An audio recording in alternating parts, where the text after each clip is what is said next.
On this edition of Southern Newsweek, Dunedin's new Mayor Jules Redick reveals who's got the deputy spot as well as other council roles. A man is charged over a stabbing of a Momona man who died recently as a result of his injuries. And the government announces it's pulling back its COVID-19 health measures.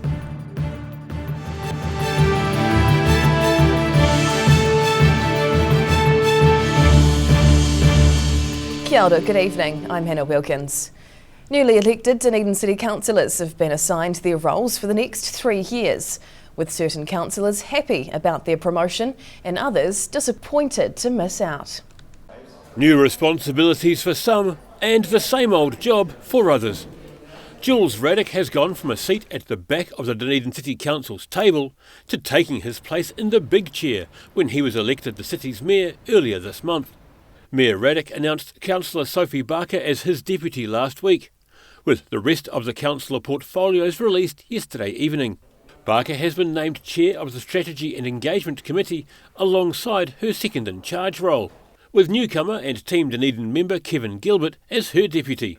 Long-term council agitator Lee Vandervis has been given the Finance and Council-Controlled Organisations chair, his last stint as chair ending 1 year into the triennium. Councillor Steve Walker's feathers were clearly ruffled after he was left out from any chair or deputy chair roles, taking to social media to voice his grievances. Bill Ackland was voted back onto council after nearly a decade away from local body politics and has been named as chair of the Civic Committee. Marie Laufiso is his deputy there and has also been made chair of Community, with new councillor Mandy Mayhem Bullock as her deputy.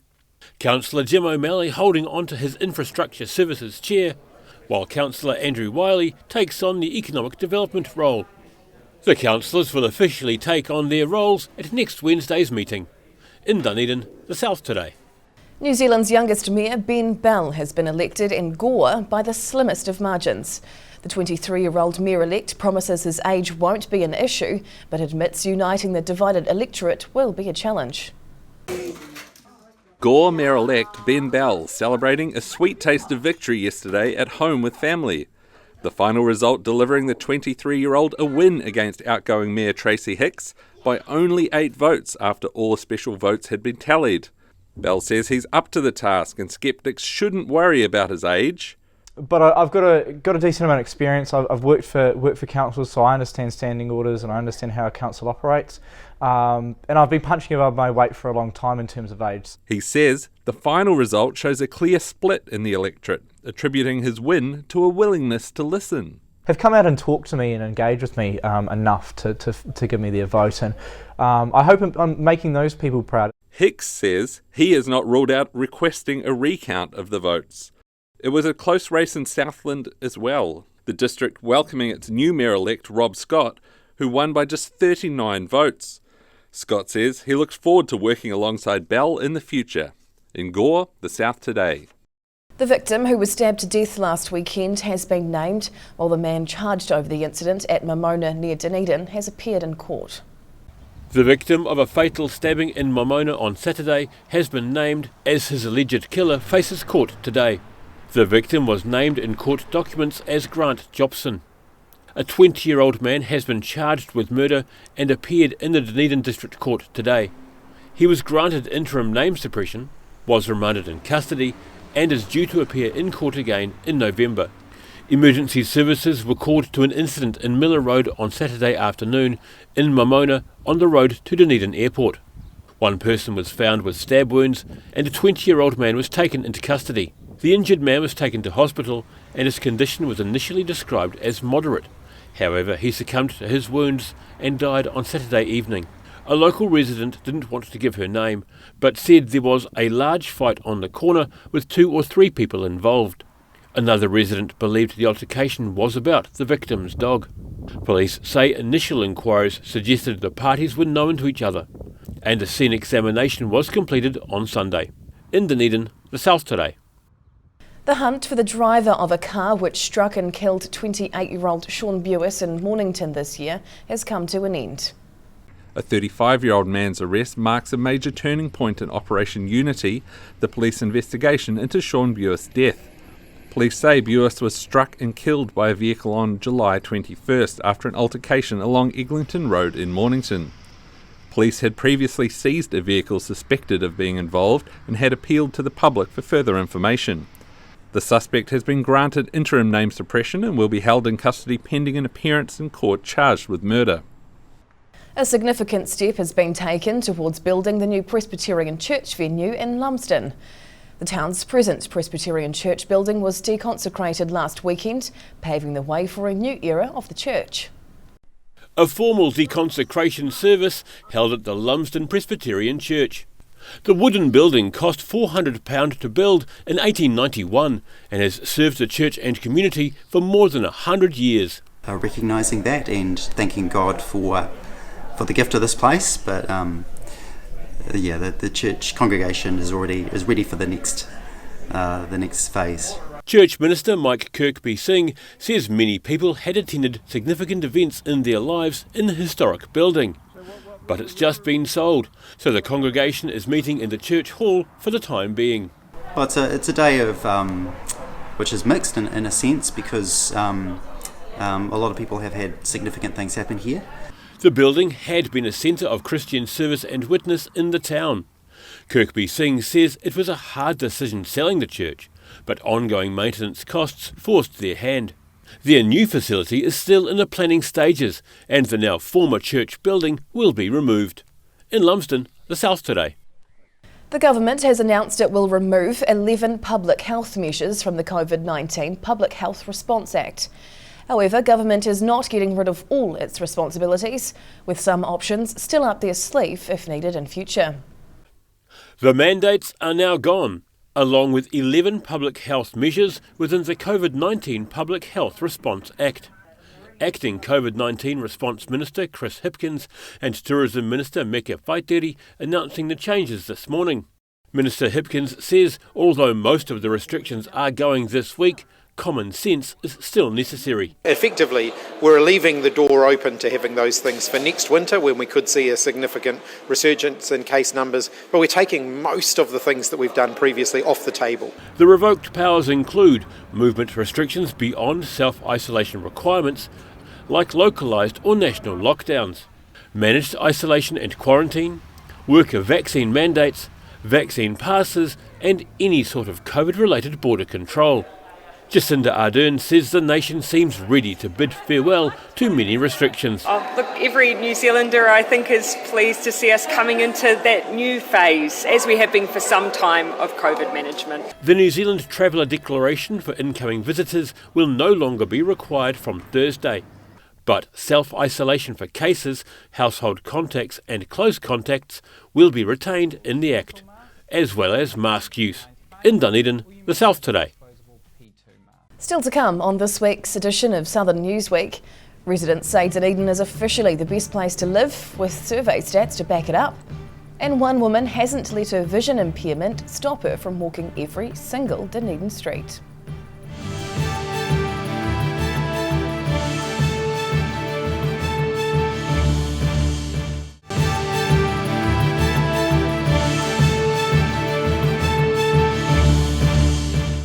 Tēnā koe, welcome back. Dunedin residents are feeling positive about life in the city, according to new survey data recently released. The city scored highly on national quality of life, although the survey also surfaced some areas of dissatisfaction. Dunedin. Rain, hail or shine, the city is well loved, according to a new residents' survey. 85% of Dunedinites surveyed agree the city is a great place to live, higher than anywhere else. Go for walks, go to the beach, all that sort of stuff's within sort of 5-10 minutes of where you live, so perfect. Dunedin rating highly for its low traffic, affordable housing and easy access to outdoor recreation. There's a lot to do here, so you've got beaches within walking distance, driving distance. You can also access the peninsula, things like that. You can surf, all that sort of stuff, so it's very accessible. But it wasn't all positive news, with about a third of respondents saying things in the city had gotten worse in the last 12 months. Newly elected Mayor Jules Radick said this reflects a lack of faith in governance. The National Quality of Life Survey is rolled out every 2 years, with Tauranga taking the top spot overall this year and Dunedin coming in 4th place. In Dunedin, the South Today. Job seekers in Canterbury lined up recently to try a variety of different jobs, all in a virtual environment. Canterbury's first ever virtual reality job expo was part of a national series aimed at attracting job seekers to new careers. Traffic management, operating a nail gun and digging holes. These are all tasks job seekers at Canterbury's first virtual reality job expo had the opportunity to try, all in the safe environment of virtual reality. The event was run by the Ministry of Social Development and Skills VR, using virtual reality training tools. Job seekers were offered an insight into a range of careers: tourism, hospitality, construction and commercial cleaning, among others. This is an opportunity for people to come along and see for themselves various careers and occupations that they may not have otherwise thought was possible.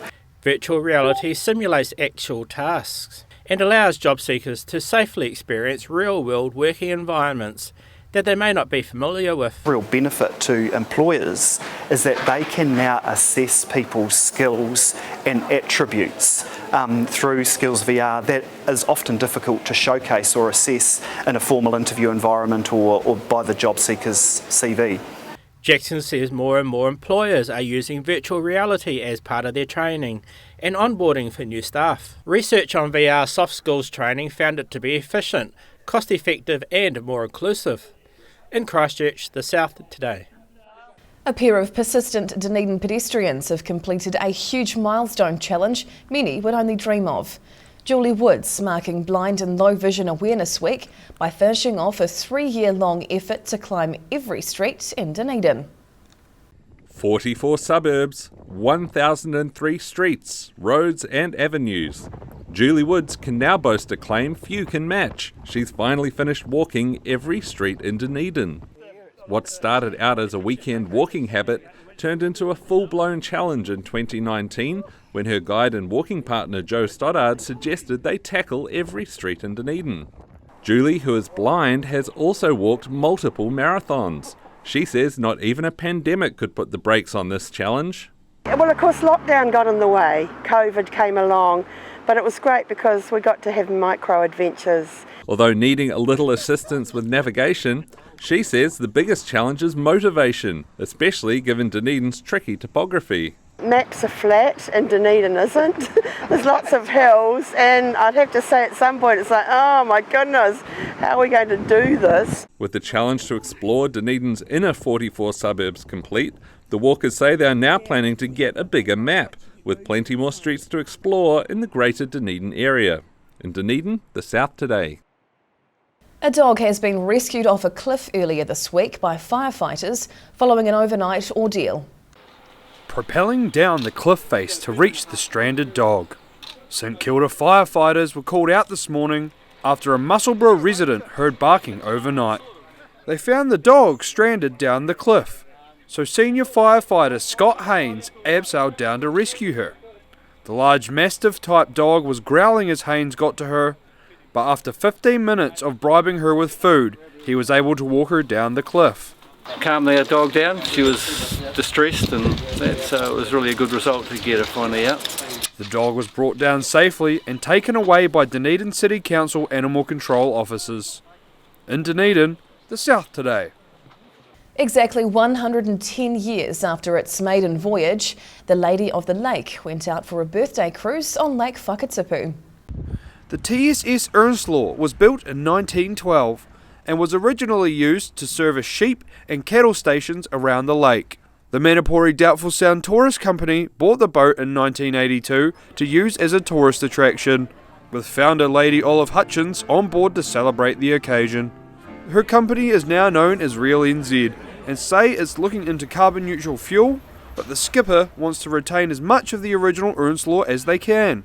I think really the coal-fired thing really adds something to it, so hopefully we can keep hold of that for as long as possible, but yeah, time will come when it will need replaced. So the company is considering wood pellets, hydrogen or biofuel as a carbon neutral source of fuel for the future. In Queenstown, the South Today. 7,000 pages of real-world lecture notes boiled down to a 55-minute comedy stage show.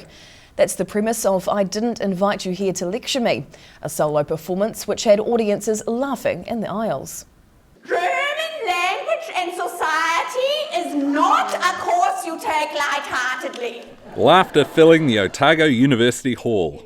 Performer Mika Austin takes the audience on a crash course in bad teaching techniques, portraying 8 different professors.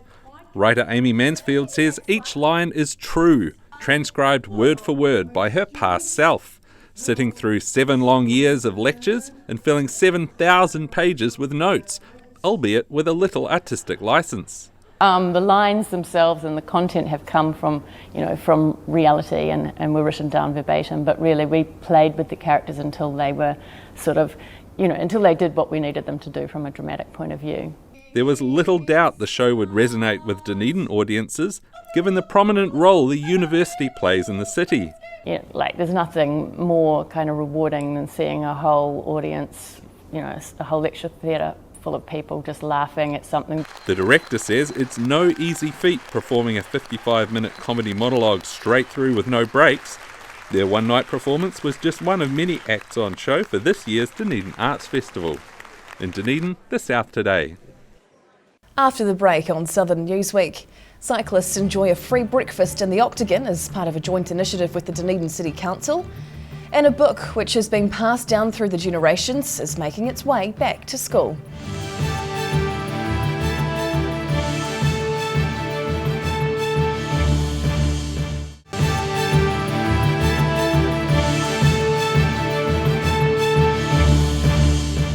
Tēnā koe, welcome back.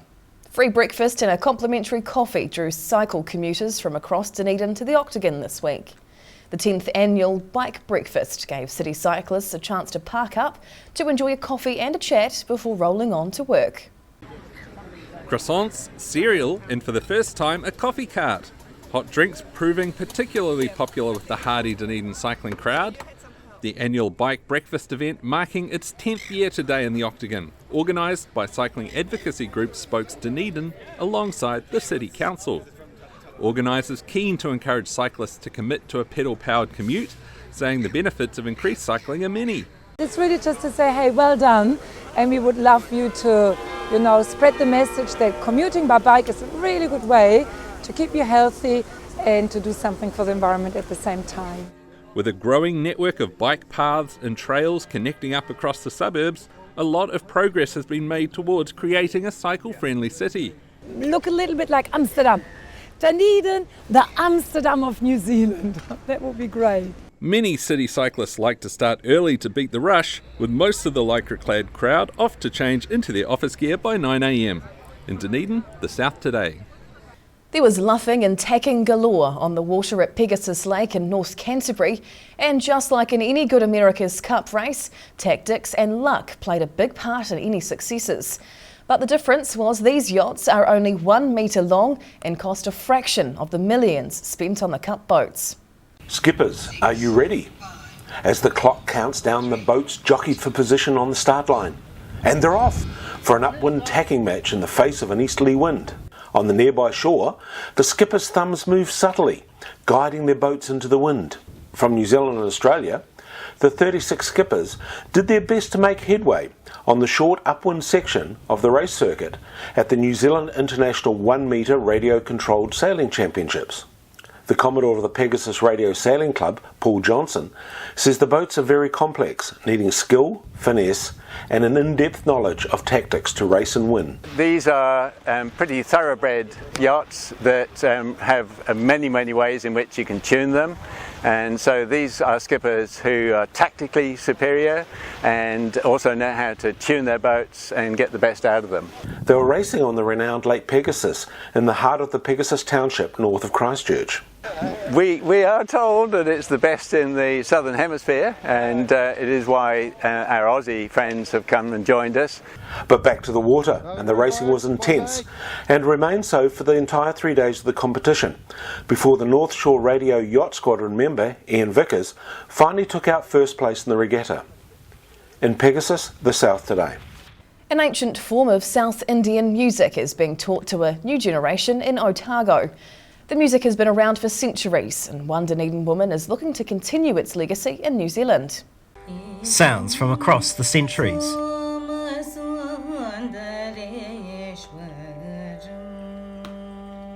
Padmini Pathasatare sings Carnatic music. The 12th century music has its origins in the southern states of India. It's very complex but it's beautiful. She has founded Ragalayam Mini School of Carnatic Music to teach the next generation of children this art form. I'm very passionate to teach kids because I feel like, that's the right time. Her classes are also a way for the local Indian community to maintain links to their past.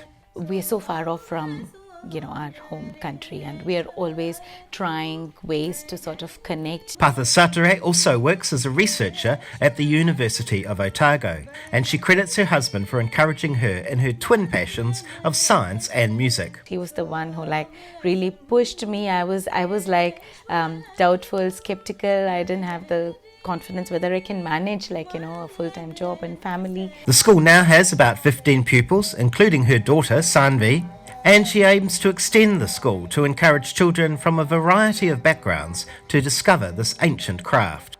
In Dunedin, the South Today. After a year off, an annual show in Gore featuring florals and music made its big return last weekend. The Rhododendron Festival was held at Gore Gardens, the lovely weather and flowers drawing in a large crowd. Festival goers admiring rows of locally grown rhododendrons. The annual Gore Festival went ahead yesterday after poor weather warnings turned into a beautiful sunny day. People from around the region coming to enjoy a day out with the family. But it was also about seeing what Gore has to offer. The point of the festival is just to celebrate rhododendrons and gardening in general, celebrate how gorgeous the Gore Gardens always look. The local event has been running 28 years. But was delayed last year due to COVID-19. The festival catering for everyone, with around 60 market stalls, live music and even a bouncy castle for the kids. But O'Neill says the weather was the biggest bonus of the day. The weather's what makes it, and Gore people really get out and support it, don't they? Yeah. The rhododendrons were on display at the St Andrew's Church Hall, where everyone could go for a cup of tea and vote for their favourite blooms. In Gore, the South Today. A book awarded to an Otago Girls High School student back in the 1800s has been returned to give back a bit of the school's history. Teachers admiring the intricate details of the 139-year-old book. Christine Binney was awarded the tome in 1883 for a certificate of merit in Latin and has been passed down through her family. Binney's great-granddaughter Margaret Cassie inherited the book Those Holy Lands, which tells the story of a journey through Palestine. She says it's been sitting with old Bibles and poetry books, so donating it to the school was the right thing to do. I think that something like this needs to be not just hidden away. I think it's an important part of the story of the school. Librarian Monique Patterson says the book is an absolute treasure and is looking through the school's archives to find out more. In Dunedin, the South Today. That wraps up this edition of Southern Newsweek. For the latest news and videos from the Southern region, head online to odt.co.nz. And you can follow Channel 39 on YouTube to catch our news bulletins on demand. We'll see you again next week. Mā te wā.